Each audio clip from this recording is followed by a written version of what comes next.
Hello बच्चों, BA first year second year की BA first year sociology की class में आप सभी का स्वागत है। आपको पता है कि हम सेकेंड पेपर पढ़ रहे थे। पिछली क्लास में हमने क्षेत्र आधारित दृष्टिकोण के अनुसार भारतीय समाज के पार्श्व चित्र या जो क्षेत्र आधारित दृष्टिकोण के द्वारा जो भी अध्ययन किए गए हैं उनके अनुसार भारतीय समाज की जो विशेषताएं दिखाई देती है उसका अध्ययन किया था।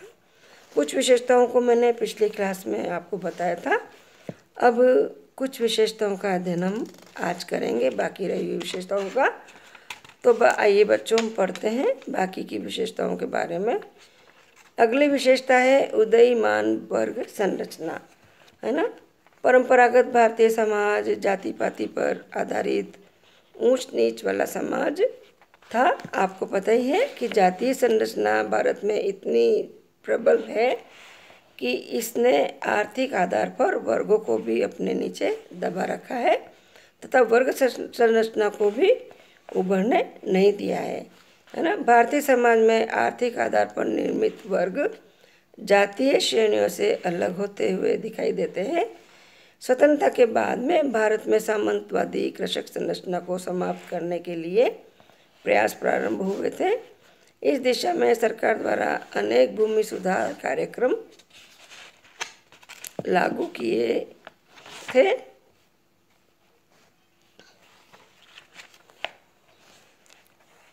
इन भूमि सुधार कार्यक्रमों में क्या क्या है, इनका मुख्य उद्देश्य क्या था कि मध्यस्थों की समाप्ति, भूस्वामी काश्तकारों के संबंधों को निश्चित किराए द्वारा सुरक्षा देना, उच्चतम सीमा निर्धारण द्वारा भूमि का पुनर्वितरण करना तथा सहकारी कृषि का विकास करना था। इस दिशा में जमींदारी उन्मूलन अधिनियम तथा भूमि सुधारों से संबंधित अन्य अधिनियम भी भारतीय सरकार के सराहनीय प्रयास है ना। स्वतंत्रता, भारत में स्वतंत्रता के बाद में उभरती हुई कृषक संरचना की कुछ लक्षण दिखाई देते हैं, जैसे कि भारतीय कृषि परिवर्तन की स्थिति में है, जिसमें अर्ध सामंतवादी व्यवस्था काफ़ी सीमा तक वर्तमान समय में समाप्त हो गई है। जीवन निर्वाह पर आधारित कृषि व्यवस्था व्यापार एवं बाजार पर आधारित कृषि व्यवस्था में परिवर्तित हो गई। यह उन क्षेत्रों में अधिक हुआ है जहाँ उत्पादन हेतु उन्नत तकनीकी और मशीनों का प्रयोग किया जाता है ना। उन्नत तकनीकी और उन्नत खाद और बीजों का प्रयोग किया जाता है। पिछले कुछ दशकों में आधुनिक उद्यमी कृषकों का एक ऐसा वर्ग विकसित हुआ है जो अपनी भूमि पर कृषि किराए पर काम करने वाले श्रमिकों की सहायता से करता है तथा नवीन तकनीकी एवं उन्नत बीजों का भी प्रयोग हो रहा है ना। आज भी भूमि का केंद्रीयकरण उच्च एवं प्रभु जातियों के परिवारों के आसपास ही है, तथापि मध्य एवं निम्न जातियों के छोटे भूस्वामियों की संख्या भी बढ़ती जा रही है। कृषि श्रमिकों की संख्या भी निरंतर बढ़ती जा रही है। कम मजदूरी एवं बेरोजगारी के कारण ऐसे अनेक श्रमिक एक गांव से दूसरे गांव की ओर तथा गांव से नगर की ओर रोजगार की तलाश में प्रवासन करते हैं, है ना। तो इस प्रकार से हम कह सकते हैं कि समकालीन भारतीय समाज में कृषक संबंधों के निर्धारण में जाति वर्ग तथा भूस्वामित्व का प्रभाव स्पष्ट रूप से देखा जा सकता है। फिर नेक्स्ट विशेषता है भारतीय समाज की क्षेत्र आधारित दृष्टिकोण के आधार पर कि संस्कृतिकरण, पश्चिमीकरण तथा जातीय संरचना की कठोरता में कमी। भारतीय समाज को परिवर्तन की अनेक प्रक्रियाएं प्रभावित कर रही है। इनमें से कुछ प्रक्रियाएं तो आंतरिक है, जैसे कि संस्कृतिकरण, जबकि कुछ अन्य प्रक्रियाएं बाहरी है, जैसे कि पश्चिमीकरण। संस्कृतिकरण भारतीय समाज में परिवर्तन की एक बहुत ही महत्वपूर्ण आंतरिक प्रक्रिया है। इसमें मध्यम से निम्न जातियां उच्च जातियों के संस्कार व कर्मकांडों को अपनाकर सामाजिक संस्तरण में उच्च स्थान का दावा करती है। यह दावा तुरंत स्वीकार हो या न हो, यह तो एक अलग बात है, लेकिन ब्राह्मणवादी कर्मकांड शास्त्रीय संस्कृति का इस माध्यम से सर्वव्यापीकरण तो होता ही है, जो पुरानी स्थिति में निश्चित बदलाव पैदा करता है ना। पहले ये कर्मकांड केवल उच्च जातियों तक ही सीमित थे, अब अनेक निम्न जातियाँ भी इस प्रक्रिया के माध्यम से अपना सामाजिक स्तर ऊपर उठाने में सफल रही है ना।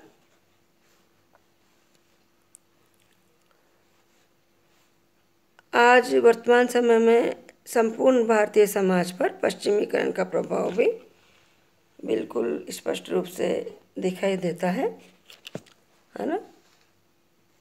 तो संस्कृतिकरण, पश्चिमीकरण और आधुनिकीकरण के कारण भारतीय समाज में क्या बदलाव हुआ है, वो इस प्रकार से है कि भारतीय समाज में जाति संस्तरण का स्वरूप परिवर्तित होता जा रहा है, क्योंकि प्रदत्त परिस्थिति के अनुसार स्थान पर अर्जित गुणों का महत्व बढ़ता जा रहा है।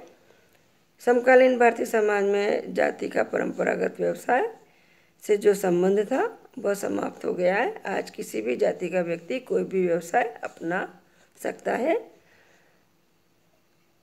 समकालीन भारतीय समाज में जातीय एकता में कमी हुई है तथा जातीय गुट उभर कर सामने आने लगे हैं।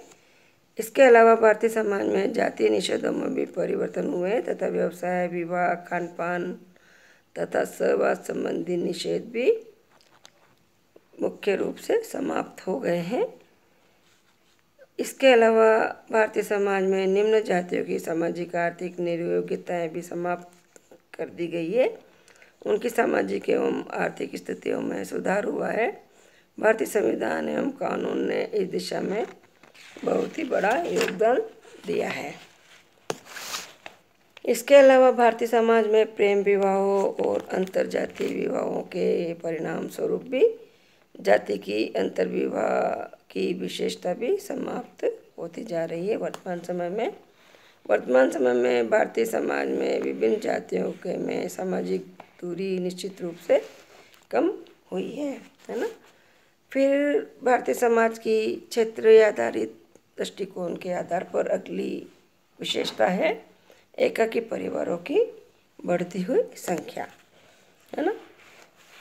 वर्तमान समाज में संयुक्त परिवार, जो कि भारतीय समाज का एक प्रमुख स्तंभ था, में भी बहुत ही परिवर्तन या बदलाव आया है। नगरीकरण, औद्योगिकीकरण, पश्चिमीकरण, आधुनिकीकरण, लोकीकरण और सामाजिक गतिशीलता, इन सभी प्रक्रियाओं ने परंपरागत संयुक्त परिवार की संरचना को काफ़ी सीमा तक प्रभावित किया है। इसके परिणाम स्वरूप आज संयुक्त परिवारों की संख्या कम हो गई है तथा उनका स्थान एकाकी परिवार लेते जा रहे हैं। कुछ भारतीय एवं पश्चिमी विद्वान इस प्रकार के परिवर्तनों को संयुक्त परिवार का विघटन मानते हैं। आज व्यावसायिक गतिशीलता के कारण परिवार के सदस्य अलग अलग प्रकार के व्यवसायों में लगे हुए नहीं होते, अपितु उनके विचारों में भी भिन्नता आ रही है। प्रत्येक व्यक्ति अपने व्यवसाय के अनुकूल ही मानसिक प्रवृत्ति विकसित कर लेता है और उसी के अनुकूल ही बात करता है। यदि परिवार एक ही नगर में हो तो भी आवास समस्या के कारण संयुक्त परिवार प्रणाली के आधार पर एक साथ रहना संभव नहीं हो पाता है। इन सभी कारणों से परिवार अनेक छोटे छोटे टुकड़ों में विभाजित हो गया है या विघटन की अवस्था तक पहुंच जाता है।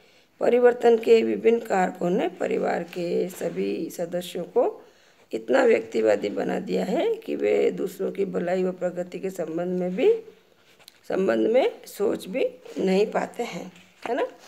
इसके अलावा नवीन आर्थिक व्यवस्था के कारण संयुक्त परिवार के आर्थिक कार्यों, नवीन शिक्षा प्रणाली के कारण संयुक्त परिवार के शैक्षिक कार्यों, व्यावसायिक मनोरंजन एवं जनसंचार के माध्यमों के परिणाम स्वरूप संयुक्त परिवार के मनोरंजनात्मक कार्यों में भी बहुत ही महत्वपूर्ण बदलाव दिखाई देते हैं। इन सब कार्यों में कमी के कारण संयुक्त परिवार का महत्व भी दिन प्रतिदिन कम होता जा रहा है और इसका स्थान एकाकी परिवार ही लेते जा रहे हैं। फिर इस इसकी भारतीय समाज की क्षेत्रीय दृष्टिकोण के आधार पर भारतीय समाज की अगली विशेषता है बढ़ता हुआ औपचारिक नियंत्रण। वर्तमान भारतीय सामाजिक संरचना की एक महत्वपूर्ण विशेषता यह भी है बढ़ता हुआ औपचारिक नियंत्रण। परंपरागत भारतीय समाज में जाति पंचायतें, परिवार, पड़ोस, परंपराएं, प्रथाएं हैं, जनरीतियाँ हैं, धर्म है, विश्वास है, जनमत है आदि सामाजिक नियंत्रण के प्रमुख अनौपचारिक साधन या अभिकरण होते थे। समकालीन या वर्तमान भारतीय समाज में इनका महत्व कम होता जा रहा है तथा अनेक औपचारिक अभिकरण या औपचारिक साधन भारतीय समाज के नियंत्रण में कार्य कर रहे हैं, जैसे कि औपचारिक शिक्षा, राज्य एवं कानून जैसे औपचारिक साधनों का महत्व निरंतर बढ़ता जा रहा है। इसी के कारण आज परिवार के सदस्यों में भी पाए जाने वाले सामाजिक संबंधों में भी औपचारिकता का अंश बढ़ता जा रहा है। इस प्रकार से इस सारे अध्ययन से स्पष्ट होता है कि भारतीय समाज का क्षेत्र आधारित दृष्टिकोण पुस्तकीय दृष्टिकोण से बिल्कुल भिन्न है। आज इतना ही, अगला टॉपिक अगली क्लास में पढ़ेंगे। Thank you.